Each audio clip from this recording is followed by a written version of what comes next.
નમસ્કાર દર્શક મિત્રો, હું છું પરેશ ચૌહાણ. સૌરાષ્ટ્ર સમ્રાટ ન્યૂઝ ચેનલમાં આપનું હાર્દિક સ્વાગત છે. ધારી શહેરની જીએમ દામાણી હાઈસ્કૂલના પ્રિન્સિપાલ બારડ સાહેબના મનસ્વી નિર્ણય સામે વાલીઓમાં ભારોભાર રોષ.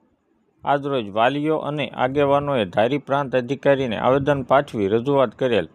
લોકોની રજૂઆત પ્રાંત અધિકારીએ સાંભળી અને પોતાનાથી થતા તમામ પ્રયત્નો કરી શાળા કેમ્પસની જવાબદારીઓ વિશે લાંબી ચર્ચાઓ કરેલ. આમ જોઈએ તો વાલી મિટિંગમાં હોબાળો મચી ગયાની ઘટના વાદ વિવાદ ચાલી રહેલ છે, જેમાં એક પછી એક મુદ્દે ક્યાંક ને ક્યાંક જીએન દામાણી હાઈસ્કૂલના જવાબદાર પ્રિન્સિપાલ બારડ સાહેબ વિરુદ્ધ વાલીઓમાં, વિદ્યાર્થીઓમાં, આગેવાનોમાં અને જાગૃત નાગરિકોમાં રોષ ફેલાયો છે.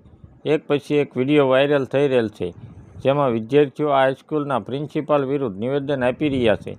આ હાઈસ્કૂલના સુપરવાઇઝર પરમાર સાહેબે પણ પોતાના સંતાનો કરતાં પણ વિશેષ વિદ્યાર્થીઓના હિત માટે મીડિયા સમક્ષ એક નિવેદન આપેલ હતું. સાથે જ આ સંસ્થાના પીટી શિક્ષક સાવડા સાહેબને ફાજલ દરખાસ્ત કરવામાં આવતા બારડ સાહેબ સામે અનેક સવાલો ઊભા થાય છે.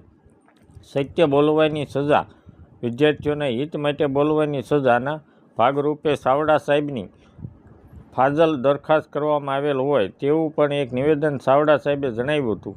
ત્યારે આજરોજ પ્રાંત અધિકારીને આવેદનપત્ર આપતી વેળાએ વાલીઓ અને જાગૃત નાગરિકો તેમજ આગેવાનોએ વધારાના શિક્ષક અન્ય હાઈસ્કૂલમાંથી લાવીને બંને હાઈસ્કૂલને મોટું નુકસાન જીએન દામાણી હાઈસ્કૂલના પ્રિન્સિપાલ બારડ સાહેબ કરી રહેલ છે એ બાબતની રજૂઆત કરી. Bureau report Farooq Bilakhia, Amreli.